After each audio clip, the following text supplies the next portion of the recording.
के लिए घर।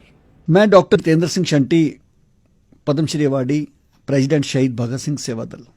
सच मायने में कोविड ने हमें जीना सिखा दिया। हम जो हवा में उड़ते थे कि हमें कोई मार नहीं सकता, हम बहुत पैसे वाले हैं, बहुत रिसोर्सेज वाले हैं, सबको उनकी औकात दिखा दी।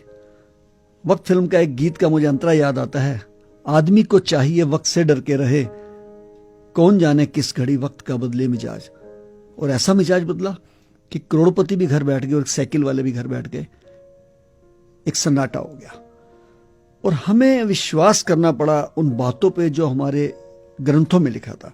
हम अक्सर पढ़ते थे, जगत में झूठी देखी प्रीत, अपने सुख स्यों ही सब लागे, क्या दारा क्या मीत। श्री गुरु ग्रंथ साहब में लिखा था, सुख में आन बहुत मिल बैठत, रहत चहो दिस घेरे, विपत परी सभी संग छाड़त, को न आवत नेरे। हम क्या देख रहे हैं कि लाश पड़ी है बाप की सामने और बच्चा कहता है कि मेरी तबीयत ठीक नहीं है, मैं नहीं उठाऊंगा। पूरे परिवार ने ना कर दी। शंटी जी आप उठा लीजिए। जब हमने लाश उठा के पैक करके एम्बुलेंस में रख ली तो एक पुत्र आगे कहता है, जी मैं दर्शन करना चाहता हूं अंतिम। हमने अंतिम दर्शन कराए। उसने पीपी किट खोली और पापा की डायमंड की अंगूठी उतार के ले गया। पापा को हाथ लगाने को तैयार नहीं है, वो कोविड वाले हैं, लेकिन अंगूठी पे हाथ लगाने को तैयार हैं। किसी ने मां की बालियां उतारी, किसी ने मरे पड़े माँ बाप के अंगूठे लगवाए। ये सब कुछ अपनी आंखों से देखा है और कहर देखा है हमने। आप लोगों ने तो सुने हैं। मैं तो शमशान घाट के अंदर था एक महीने से ऊपर, और 22 दिन में एम्बुलेंस में ही सोया, क्योंकि मेरे परिवार वाले दोबारा पॉजिटिव हो गए थे। इस कोविड ने हमें सिखा दिया और दिखा दिया कि आपका पैसा किसी काम नहीं आना है, आपका किया हुआ नेक काम आना है। आपको जिंदा रहने के लिए सिर्फ परिवार को नहीं पालना, आपने समाज को भी देखना है। और ये निश्चित है कि समाज ने काम किया जहां प्रशासन फेल हो गए। मैं घर पे कभी पानी की बाल्टी नहीं उठाता जी, और मैं शमशान घाट में 80-80 किलो लकड़ी उठा के और दिन में 100 बार रख रहा हूं। और ईश्वर ने इतनी शक्ति दी कि जिस शमशान घाट में 3 डेड बॉडी आती थी, वहां 150 की एवरेज हो गई। 150, 40 तो हम घर से लाते थे, 30-40 घर से, लोगों के घर में। कोई अमेरिका से फोन आ रहा है, जी हमारे भाई की बॉडी 3 दिन से पड़ी है, कोई पिताजी की बॉडी पड़ी है। कहीं फोन कर रहे हैं, क्योंकि कहीं भी आप देखिए, चाहे यूपी है चाहे दिल्ली है, कहीं भी आप फोन करिए, पेशेंट के लिए एम्बुलेंस है, झगड़ा होने पे पुलिस है, आग लगने पे फायर ब्रिगेड है। लाश के लिए कोई नंबर ही नहीं है। वो घूम फिर के नंबर किसका देते थे? जितेंद्र सिंह शंटी का या शहीद भगत सिंह सेवा दल का। हम किसी को मना नहीं करते थे। मैंने अपने हाथों से 4,2500 डेड बॉडी क्रिमेट की है। 4 रिचुअल जो हिंदुस्तान के हमारे रीति के थे वो सब खत्म हो गए जी। कंधा देना, मुखाग्नि देना, अस्थियां चुनना और उसके बाद क्रिया करना, सब भूल गए जी। शमशान तक आते थे, लाश को बाहर रख के चले जाते थे। आज अगर मुझे राष्ट्रपति जी ने पद्मश्री का अवार्ड दिया है, यह अवार्ड कम है, जिम्मेदारी ज्यादा है। क्योंकि वो अवार्ड शंटी को नहीं मिला, वो अवार्ड मेरे ड्राइवर्स को मिला, जो शहीद भगत सिंह सेवा दल के लिए मेहनत करते हैं। वो शमशान घाट पे काम करने वाले कर्मी, मेरी फैमिली, मेरी मिसेज, मेरे बच्चे, जिन्होंने मुझे अपार सहयोग दिया। और ईश्वरीय शक्ति के साथ साथ उन लोगों की शक्ति जिन्होंने मुझे दिन रात प्रदान की। कोई मुझे लंदन से फोन कर रहा था, कोई अमेरिका से, कोई दिल्ली से, यहां तक कि मुझे सऊदी अरब से महिलाएं फोन कर रही हैं कि शंटी जी आपके लिए हमने आज मस्जिद में दुआ करी है। कोई कह रहा हमने मंदिर में दुआ करी है, कोई कह रहा गुरुद्वारे में अरदास करी है। तो ये वो शक्तियां बहुत काम आई।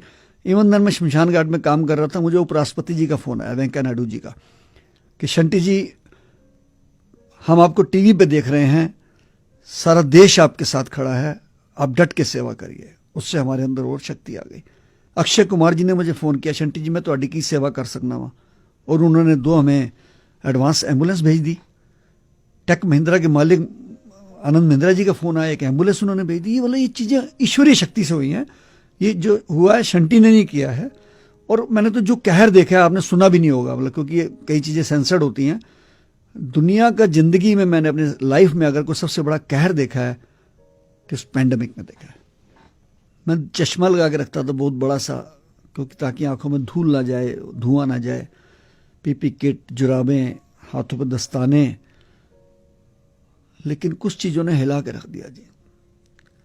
एक बच्ची मुझे कहती है, अंकल मेरे पापा की डेथ हो गई है, कहीं जगह नहीं मिल रही संस्कार के लिए। मैंने कहा बेटा मैं गाड़ी भेज देता हूं। और थोड़ी देर बाद वो बच्ची आके मेरे सामने बैठ जाती है, पीपी किट पहनी हुई है, मैंने पहचाना नहीं। मैं कह रही अंकल मैंने फ़ोन किया था। मैं कहा बेटा बताओ, आप एम्बुलेंस ले जाओ हमारी। कहती नहीं अंकल मैं पापा की लाश अपनी कार में ले आई हूं। मैंने कहा आप कार में क्यों लाए बेटा? कहती अंकल रात 12 बजे से मैं कार में पापा को लेकर 13 हॉस्पिटल्स में गई हूं, किसी हॉस्पिटल में जगह नहीं मिली। और सुबह 5 बजे पापा ने ऑक्सीजन खत्म होने पे कार में दम तोड़ दिया। अब सुबह से मैं कार में लेके पापा को, ये लाश को घूम रही हूं, किसी शमशान घाट पे जगह नहीं है। अंकल प्लीज प्लीज मेरे पापा का दाह संस्कार करा दीजिए। सॉरी।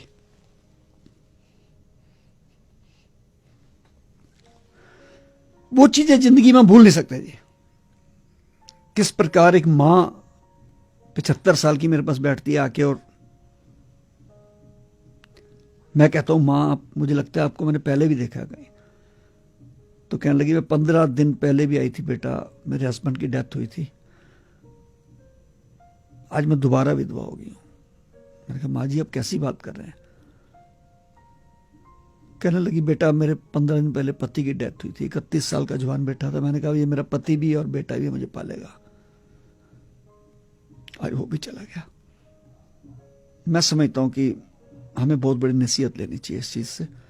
मैंने तो अपने जीवन में प्रण कर लिया जी कि अपना पूरा जीवन मैं सेवा में लगाऊंगा।